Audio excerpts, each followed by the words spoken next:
back at it again. Another video. And the last video didn't network, so we are going to do Madden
They stay on the ground. Again, it's Jennings. And not a whole lot doing there as he'll get it up to about the 28-yard line. Just a gain of a yard there, and now it'll be third down. Third down and 3. Tough day, tough sledding right there, and it's been that way the entire game. Not a whole lot of room to ramble for him.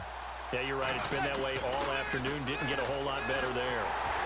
And he takes a shot on the release as this will be incomplete. Larry Donnell, the one he was trying to get it to. And that'll bring up a fourth down. Well, they've had a pretty frustrating first half here offensively, and then just continued there with that incompletion. Yeah, definitely frustrating for them, but heartening for the other guys. Those stop troops, they're enjoying things right now because they've made it very difficult for them throughout the half. And he'll get this away into the icy winter air. This is taken at the 18. Nice job bringing that one back. 14 on the return. And the Browns will take over, 1st and 10. So the Browns take the field again on offense as they look ahead to next year. I know a lot of their fans have already done that. They're still in the tough AFC North. They're not avoiding that. But what can they do in the draft to improve? This is going to sound trite, partner, and I don't mean it to.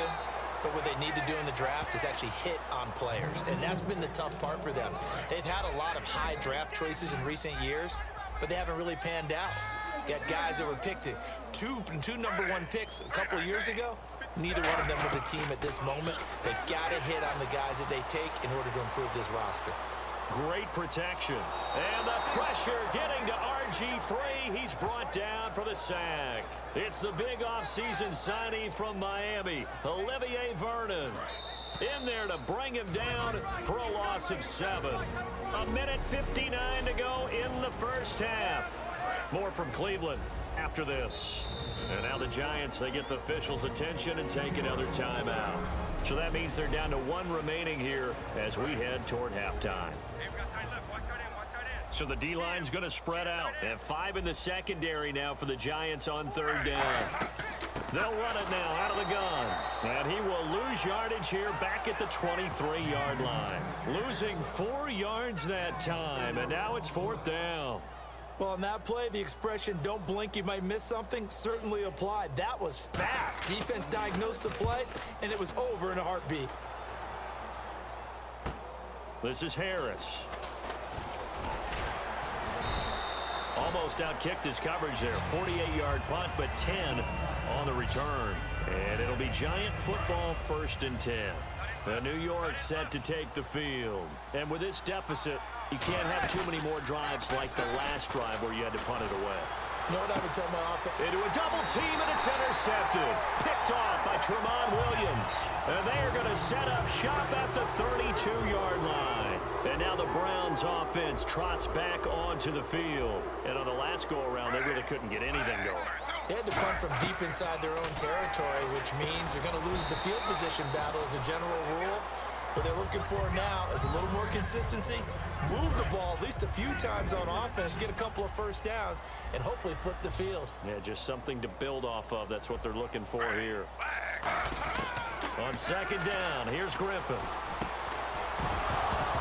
Now that'll be tipped and intercepted. A great read, and it's picked off. And a potential turning point as they'll get the football in very good field position late in this first half. That late in the clock, second quarter, why not just run it a time or two and get it into the locker room? What you're saying makes absolutely perfect sense. Run it and get out of there. But I'm just wondering if the pressure of today's NFL and the high-powered offenses that you're facing may have forced them into saying, let's try and get some more points. To Shepard, complete over the middle. 4 yards on the dump-off. It's second down. And unless this is a quick incompletion, this is likely the last play here of this first half. So we have reached halftime here in Cleveland with the Browns on top. Hey, you. Yeah, you. John. Why'd you skip Larry's halftime? I'm just kidding. I don't know who you are. But if you're John, maybe you're pretty freaked out for a second. All right, let's get to the third quarter. On the return, here's Justin Gilbert. And he'll be brought down at the 23, make it the 24-yard line. Here's the Browns offense now getting set to start off this third quarter. They built a good first half lead. Now they have a chance to add on to it. And what I'm thinking is that the offensive staff spent the entire halftime just working with them on, here's what we think they're going to do to attack us in the second half. Nice first half that we've had, guys, but be prepared for some change-ups. We're going to see them when we kick it off in the second half. See how they handle any adjustments that might be made defensively. On second down, here's Crowell. And he is met at the line of scrimmage, and he goes down right there. Calling no gain there, and it brings forth a third and long. Well, he was stopped on that play. We've had plenty of carries all afternoon. Every now and then the defense is going to win one, but I don't think they'll shy away from handing it to him the rest of the game. He's going to float this over the middle, deep. And a shot taken on third down, unsuccessful. Fourth down now. Here's Andy Lee now. On for his second punt. He'd take a repeat of his first. I guess they figure with a guy who is that hot downfield, who knows how to get the ball into the end zone, you throw it up and give him every opportunity, even though that one fell incomplete. Yeah, he's already been in the end zone multiple times. Tried to target him again deep there, but unsuccessful. A nice job on the return there, 16 yards. And the offense will come back onto the field for the 1st and 10. A look at the offense now here, coming back out on the road for their first possession of the second half. Now it's Jennings. And that play went nowhere. Losing yardage. It'll be back at the 36. It's a loss of a yard there, and now second down. Well, Brandon, so much for halftime adjustments. They still can't get anything going on the ground. It may be time to loosen things up and start flinging it around a little bit. And incomplete there. A nice hit. Jars the ball free and brings up third down. Whenever I see an in-route dropped, as we just saw in that play, I'm always thinking that in the back of their mind, they're worried about what's coming at them because they're going towards traffic on that route as opposed to being away. And this will be caught at the 30. They chalk that one up as a gain of 34 on third down. And at this stage, down in the second half, looks like they just wanted to find a way to get it in the hands of their playmaker, and they did. I think you're exactly right. I don't think the coordinator's looking at his play sheet and trying to figure out which play will work well. He's trying to figure out how to get the ball to the playmaker that you just described. Looking down at that sheet, you find people plays, not necessarily X's and O's, and that's exactly what they did there. And it pops free. The collision there jarred the ball loose and brings up second down. We know it's not an easy job to go out and catch passes when people are trying to tackle you and knock the ball away. But the bottom line is, that's a pass he's got to have and a pass he should have caught. Manning will try again on second down. And bringing it in right side here, Beckham. 17 yards on the pickup there, and the drive will continue. Well, that's the Kickstarter right there. Eli Manning finding his guy, Odell Beckham Jr. Yeah, it's a deadly combination, isn't it? It really is, but what really makes it work is just how unflappable Eli is with his demeanor, able to maintain his calm and his poise. And no escaping this time as he'll go down. They got him for a sack. The best name in the NFL, Barkevius Mingo, coming in from that outside linebacker spot. He gets him down for a loss of 5.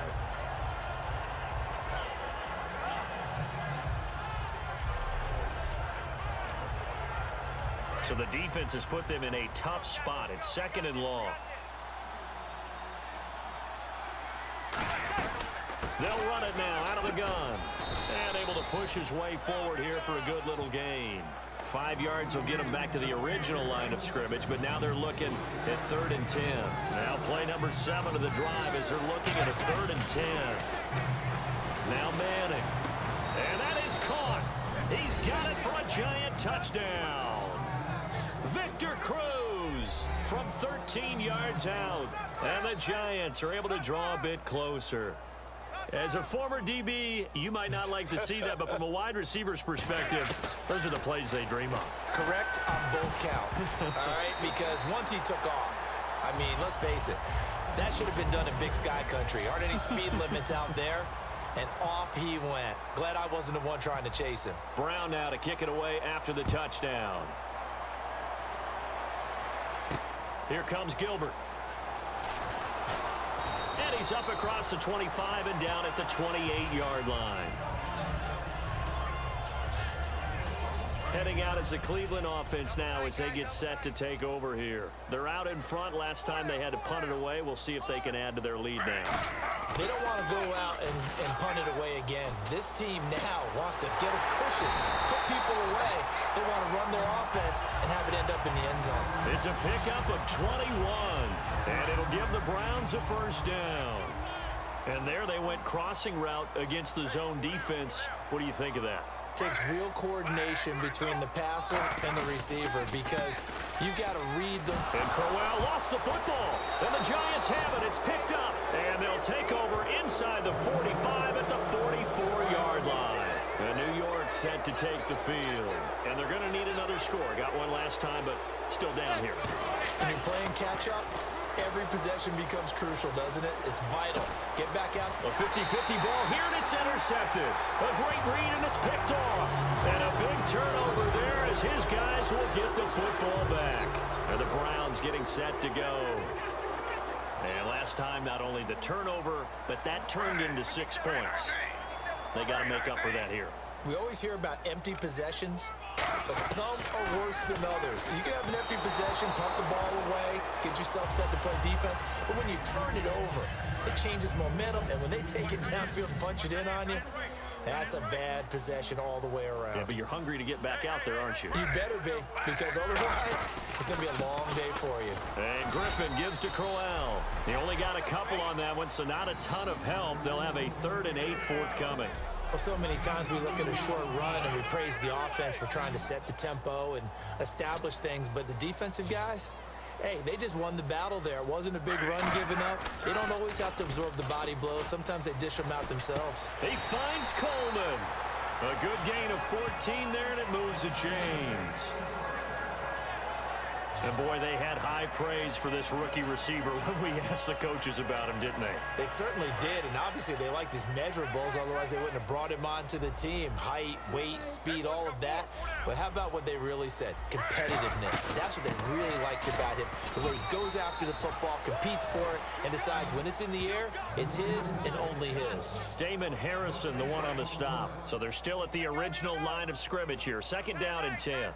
Wasn't able to get anything, no gain. Fumbled once already. Maybe he's being a little careful. Not necessarily on that play, but I'm sure that's in his mind somewhere. Oh, without a doubt, because protecting the football is job one for anyone who's carrying it, and that's exactly what he tried to do on that play, but it didn't gain him any yardage. And the offense needs 7 out of this play on 3rd down.